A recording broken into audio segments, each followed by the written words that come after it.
अस्सलाम वालेकुम। मेरा नाम डॉक्टर सरमद है। एक पेशेंट आया हमारे पास सुबह, अबाउट 65 ईयर्स ओल्ड है, फीमेल है। तो another victim of NSAID painkillers, जो जिससे हम डॉक्टर आपको बार बार रोकते हैं कि पेन किलर्स जो हैं उनका बेदरेग इस्तेमाल ना करें। अब मैं पेन किलर कदों तो दर्दां ਦੀਆਂ ਦਵਾਈਆਂ ਖਾਂਦੇ ਪਏ, ਦਰਦਾਂ ਦੀਆਂ ਦਵਾਈਆਂ ਕਦੋਂ ਤੋਂ ਖਾਂਦੇ ਪਏ? एक री दी गोली खांदे तो सिर्फ एक री दी गोली ਇੱਕ ਦੀ ਦੀ ਗੋਲੀ, क्या बोलना ਠੀਕ है ਹੈ। रुकिया वास्ते ਜਿਹੜੀ ਤੁਹਾਡੇ ਮੀਆਂ ਨੂੰ ਗੋਲੀ ਖਵਾਈਂਦੇ ਆ ਉਹ ਖਾ ਲੈਂਦੇ ਆ? नहीं वो रह जमदा ही गया वो हाँ। एक खा ले एक मैं खा ले ਕਿੰਨੇ ਸਾਲ ਹੋ ਗਏ ਨੇ ਖਾਂਦੇ? 10-12 साल तो 10-12 ਸਾਲ ਹੋ ਗਏ।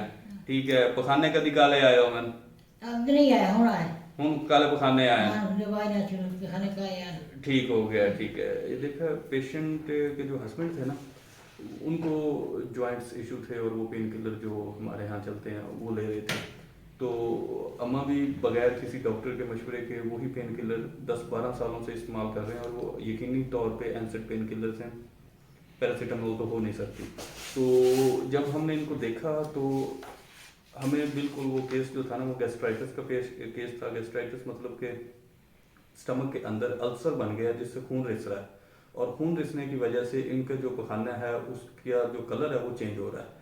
तो जब हमने इनका टेस्ट वगैरह किए तो बिल्कुल एग्जैक्टली वैसे ही टेस्ट आए।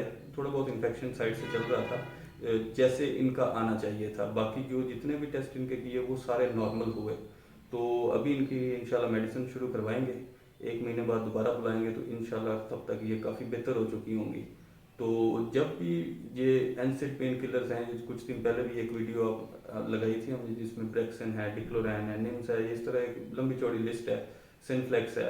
ये बिला वजह आप स्टोरों से मेडिसिन लेके कभी भी ना खाएं। जब आप लंबे अरसे के लिए खाएंगे आपको ब्लड प्रेशर अमा कब्ज होंदी है। हाँ कब हाँ, पहले पीछे गर्मी में बड़े ब्लड प्रेशर बढ़ता है। हाँ ब्लड प्रेशर ब्लड प्रेशर भी बढ़ता है। ब्लड लिखा हाँ, ये देखिए ना, ये सारे जितने भी साइड इफेक्ट्स हैं ये सारे एनसिड पेन किलर्स है। बीपी भी इनका थोड़ा सा 140-50 की तरफ रहता था, कब्ज भी इनको होना शुरू हो गई, फिर स्टमक के इशू आना शुरू हो गए। तो अभी मतलब 65 एज है लेकिन ये अम्मा जो है वो 80 की लग रही हैं। तो इंशाल्लाह ये बेहतर हो जाएंगी। तो इनका फिर नेक्स्ट जो रिव्यू है तो वो भी इंशाल्लाह हम इनका ना हिस्ट्री लेके तो दोबारा आपके वीडियो जो है वो लगाएंगे। बहुत सारा बड़ा खोलता मेरा